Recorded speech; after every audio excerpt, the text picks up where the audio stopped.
kind of the key. You don't want him on stage, and so he was doing pretty good to take control of Pac-Man as much as possible. And on top of that, it worked out really well for Donkey Kong because he excels in advantage as long as he can keep up next to, like, stay on where his opponent's going to be.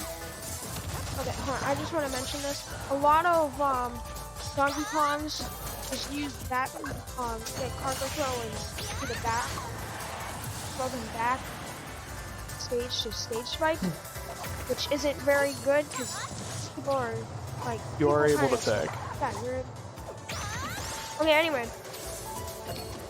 Abe getting a commanding lead right here. Already has taken his spot.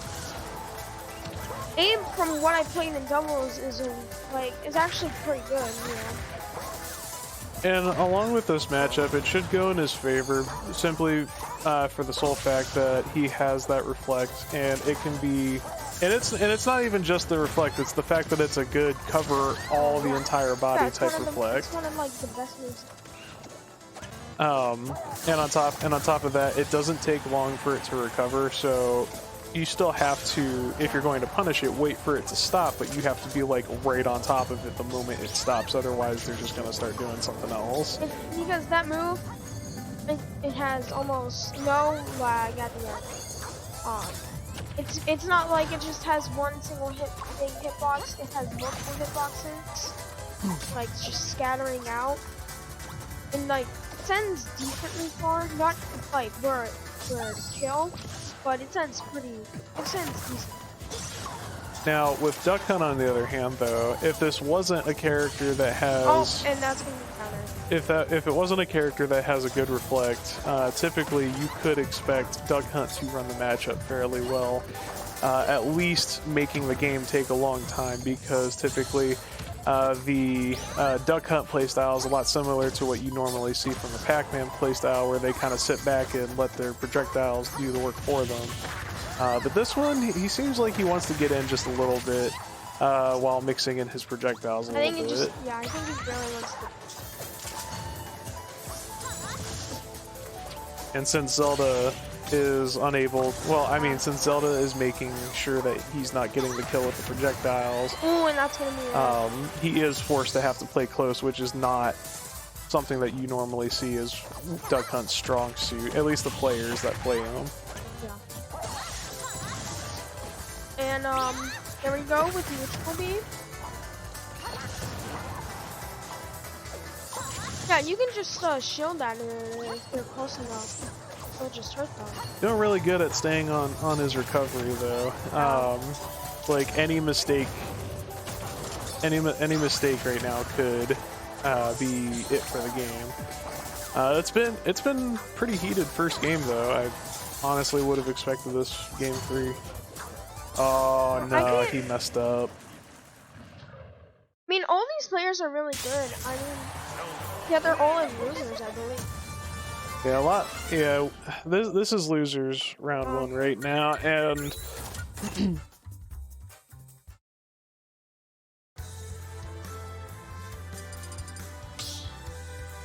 one thing I would say when it comes to these two players, at least in my opinion, the battle does feel a little bit slow in comparison to what I have seen from other players of these characters. That said, though, I think considering how they're competing against each other, though, I feel like they are making reasonable choices for situations that they themselves are being met in.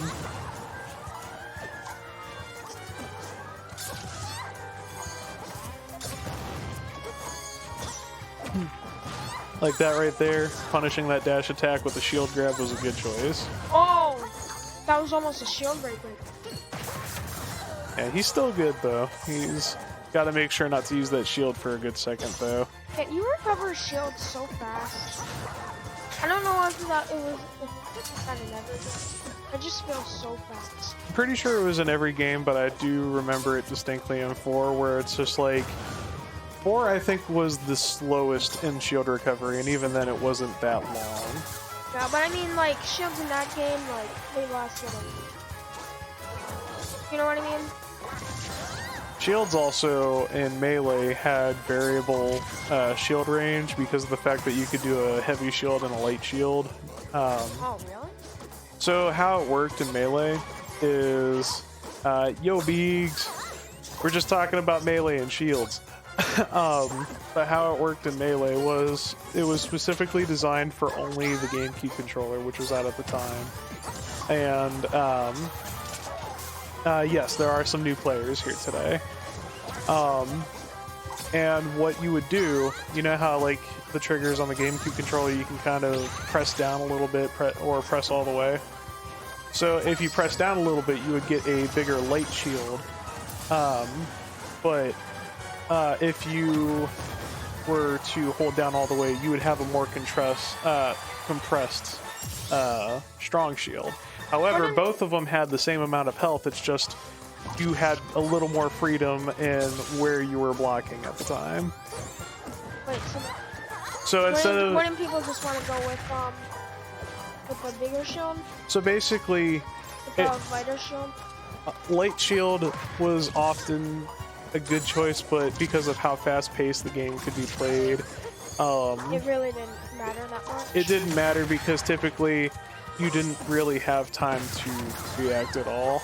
And on top of that too, ultimate shields kind of mimic like the importance of knowing where to shield, but not exactly. For instance, I can tell you how it doesn't really apply.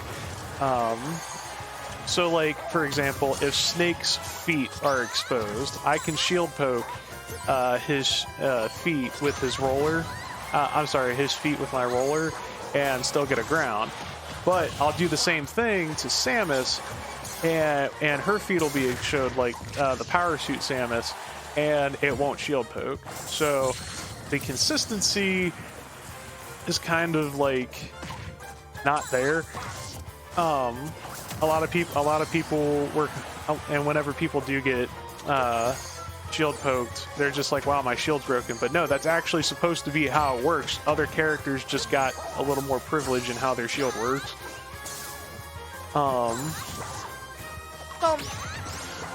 Okay, DDD was actually taking the lead, but now it just It could still be one power kick at Legend. I think DDD. It's called power kick. I'm not exactly sure what. I think some people call it Star Kick, just because of like the glimmer right before it connects. But I think DDD has a chance to turn this around. It looks like he's figured out how to kind of play in close, and I take that back. That's what happens whenever a powerful move exists. So yeah,